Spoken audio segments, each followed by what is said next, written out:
Hey folks, Jimmy here, and today, we're diving into something I know a lot of you have wondered about. Scrolling through Amazon, it's hard not to notice just how crazy low some of these woodworking tool prices are. We're talking clamp sets for the price of a burger, chisels that cost less than a cup of coffee, and pocket hole jigs for what you'd normally pay for a handful of screws. It's tempting to fill your cart, especially if you're just getting started in woodworking or working on a tight budget. But, here's the big question. Do these cheap woodworking tools actually work, or are they just a waste of your hard-earned money? Are you really getting a deal, or are you signing up for frustration and broken projects? I decided to put some of Amazon's absolute cheapest woodworking tools to the test to see if they're usable in real projects, or if you're better off saving up for something better. What I found honestly surprised me. A few of these budget picks weren't half bad and might even have a place in your beginner's toolkit. But there was one tool in particular that was so bad, I couldn't even finish testing it. So, let's get right into the hands-on tests and see what's worth it, and what's just a waste. Clamps are the unsung heroes of any woodworking shop. You just can't get a good glue-up without a solid clamp, and I use them on nearly every project. So, I picked up the cheapest clamp set I could find online. It was about the price of a sandwich, which is wild. Right out of the box, they look and feel pretty light. Plastic handles, thin steel bar, definitely not what I'm used to, but let's see how they do under pressure. For the test, I set up a basic panel glue-up. As soon as I started applying pressure, I could feel the bar flexing. It held, but not with the confidence you get from a good heavy-duty clamp. If you're just gluing up small boxes or light frames, these might get you by, but for anything bigger, or if you really crank down, you're in trouble. The jaws also didn't line up perfectly, so you have to fuss with them a bit to get an even squeeze. In the end, these bargain clamps are okay for light-duty work, maybe for someone just starting out, but I wouldn't trust them with anything critical. For serious joinery, you'll want something sturdier, but hey, for the price, you can't expect miracles. Next up is the chisel set. Every woodworker needs a decent chisel, whether you're cleaning out joints or doing some basic carving. These were some of the cheapest I've ever seen. 3 chisels for less than one good coffee. Out of the package, the handles feel lightweight, and the edges have a bit of a burr. Not exactly razor sharp. I took them straight to a piece of scrap pine, and, well, the results were underwhelming. The edge wasn't very sharp to begin with, and after a few minutes of paring, it was noticeably duller. I grabbed a strop to try and bring the edge back, but it needed more work than I expected. For very light work, maybe cleaning up a glue line or trimming softwoods, they'll do in a pinch. But you'll be sharpening them constantly, which gets old fast. If you're a beginner and just want to try your hand at chiseling without a big investment, these might be okay, but I'd recommend getting at least one decent chisel. It'll save you a lot of time and effort in the long run.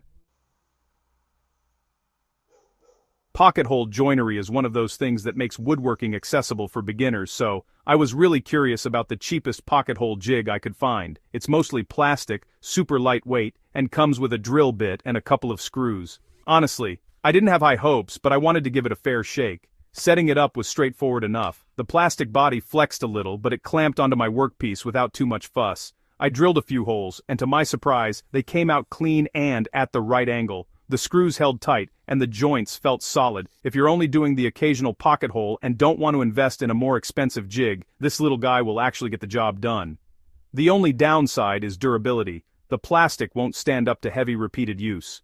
But for hobbyists, or anyone just starting out, this is one of those rare cheap tools that actually works better than expected. Not bad at all. Angles are everything in woodworking, especially if you're doing frames or miters. I picked up a cheap angle measuring tool and, well, right away, it felt a bit flimsy. The locking mechanism was just a small thumb screw, and the blade had a little play, which isn't what you want when you're after precision.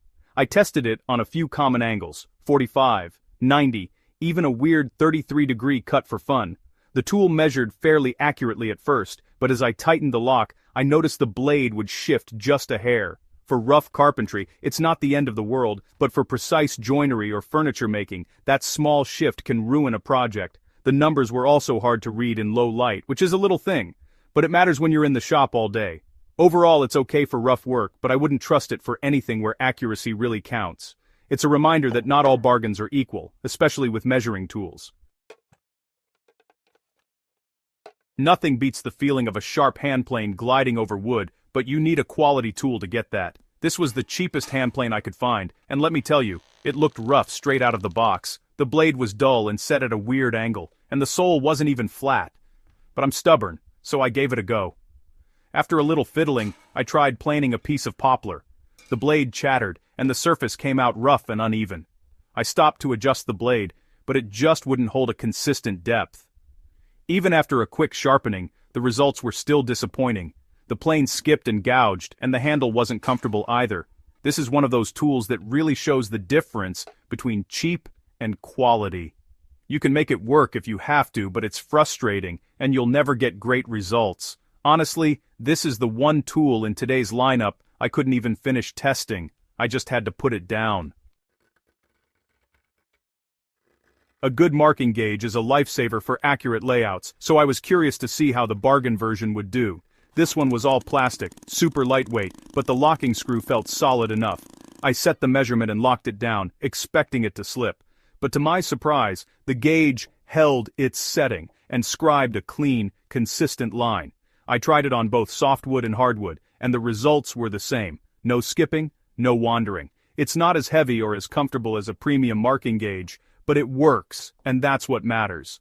For beginners or anyone who just needs a second gauge for the shop, this is actually a great value. Sometimes the simplest tools are the ones that surprise you the most. Just goes to show, you don't always need to spend a fortune to get a usable result. Finally, I grabbed the cheapest sanding block system I could find. Sanding is one of those things nobody loves, but a good block can make it a lot easier. This one was mostly plastic, with a simple clamp to hold the sandpaper. I loaded it up and got to work on a panel. Right away, I noticed it held the sandpaper securely, which is half the battle. The grip was comfortable, and switching grits was quick and easy. I used it on flat surfaces and even on some curves, and it held up really well. The block didn't flex or break, and the finish was smooth with minimal effort. Honestly, this one worked better than a lot of more expensive blocks I've tried. For the price, it's a solid deal, and I'd recommend it to anyone looking to save a few bucks, but still get the job done right. So, after testing all these bargain bin tools, I have to say, some of them actually work pretty well, especially if you're just starting out or working on simple projects. The sanding block and marking gauge in particular surprised me with how usable they were. But there's no getting around it. Some of these tools have real limitations, and the handplane was just a mess. It really highlights that while you can save money, sometimes you get what you pay for. In my experience, it's better to invest in a few reliable tools that will last you years, rather than fill your bench with cheap ones that might let you down when it counts. Start with the basics, upgrade as you go, and you'll be happier in the long run. But hey, sometimes a cheap tool will surprise you and become a shop favorite, so don't write them off completely. I'm curious, have you ever bought a cheap woodworking tool that worked way better than you expected? Drop your story in the comments below. And if you want to avoid some big mistakes, don't miss my next video 7 woodworking tools beginners should not buy. Thanks for tuning in, and I'll see you in the next one. Keep making.